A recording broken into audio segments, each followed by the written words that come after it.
Dam oluvchilar bor ekan. Kuz bo'lishiga qaramasdan charxpalak ishlayapti. Mana odamlar yuribdi maza qilib damini olib. Ha. Mana bu chamam piyoda tushib ketadigan yer, yo'l bo'lishi kerak. O, pastga piyoda tushadigan. Mana skameykalar qo'yilgan. Archalarni qaranglar, archalarni. Havoni tozaligini qaranglar. Havoni tozaligini. Shu yerdami dekigin. Arg'amchi yo'li. Hozir paqirchalar deb qo'yiladi, paqircha deydi. Ha, shu yerda ekan mana. Ha, paqirchalar mana. Va ishlamay turibdi ekan paqirchalar. Mana o'sha bu dachalarni ko'ringlar mana. Vau, atirni ustidagi dachalar. Judayam chiroyli, kotej deb qo'yadi, dacha deb qo'yadi. Hozir o'sha tomonga yuramiz, ko'ramiz yana. Uchastka emas, dacha bular, dam oladigan yerlar. Ha, dam oladigan yerlar bular. Shu yer Xonobod, mana Xonobodda eng tepa joyi. Xonobod shahrini eng diqqatga sazovor fontan ishlamay turibdi. Yozda kelganimizda ishlayotgan edi fontan. Eng diqqatga sazovor joylaridan. Ko'zga ko'ringan, sayyohlar keladigan, sayohat qiladigan joylar. Kanalimga obuna bo'lsanglar, bundan ham zo'r joylarni ko'rsataman. Men bilan birga bo'lasizlar. Qayerga borsam, men ko'rgan narsalarni ko'rasizlar.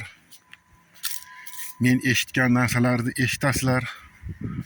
Ikkita odam bor ekan. Tushdi. Endi to'xtasa kerak, charxpalakga.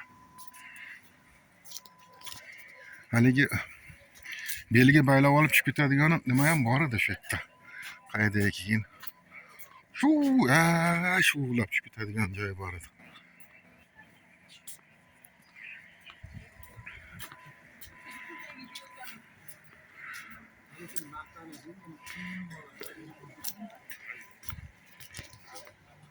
Assalomu alaykum.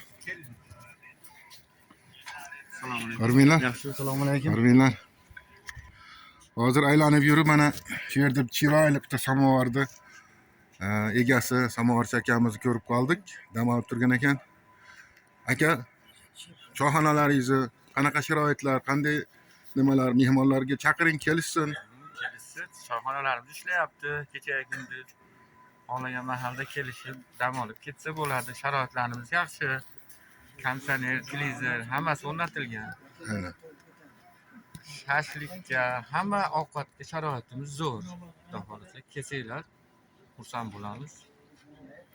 Shu Adirda eng tepasida charxpalak yanida. Nomi nima?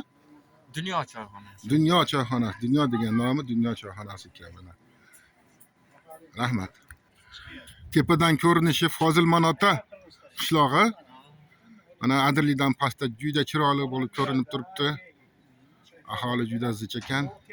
Yana bitta narsani ko'rsatmoqchiman. Shu to'g'risida ikki og'iz gapirib qo'ying. Bu ziflamonda ortdan bir ovoz qanday ketib turadi. Hozir zipline degan narsa ham bor ekan bu yerda. Mana hozir shu to'g'risida ikki og'iz. Mana shu zipline'ni ko'rinishi.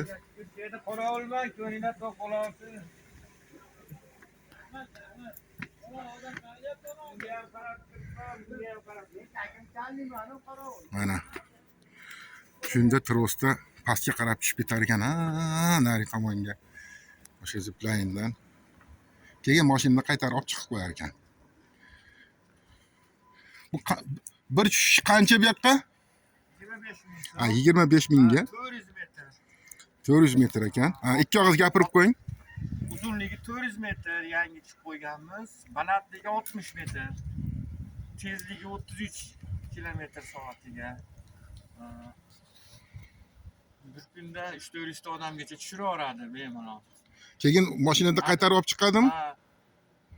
aylantirib yuruvchi mashinamiz bor. Mashinani qaytarib olib chiqadi. Ha, Shu zo'r, joyga. juda zo'r ekan. Juda Hamma yaxshi yo'q ekan. ichida. Juda zo'r ekan, yaxshi ekan. Mana diqqatga sazovor joylarini ko'rdik. Mana choyxonalari juda ham chiroyli qilib ishlatgan. Qancha mehmon bo'lsa qabul qilib xizmat ko'rsatadigan chiroyli joylar ekan. Mana o'sha reklama qilgan Dunyo choyxonasi. Bunaqa choyxonalarni, oshxonalarni reklama qilamiz. Kim shunaqa yurgizadigan, reklama qilib muxlislarni jalb qiladigan choyxonalar, oshxonalar, savdo markazlari bo'lsa, marhamat murojaat qilinglar. 94lik 527 68 15 chiroyli qilib reklama qilib beramiz.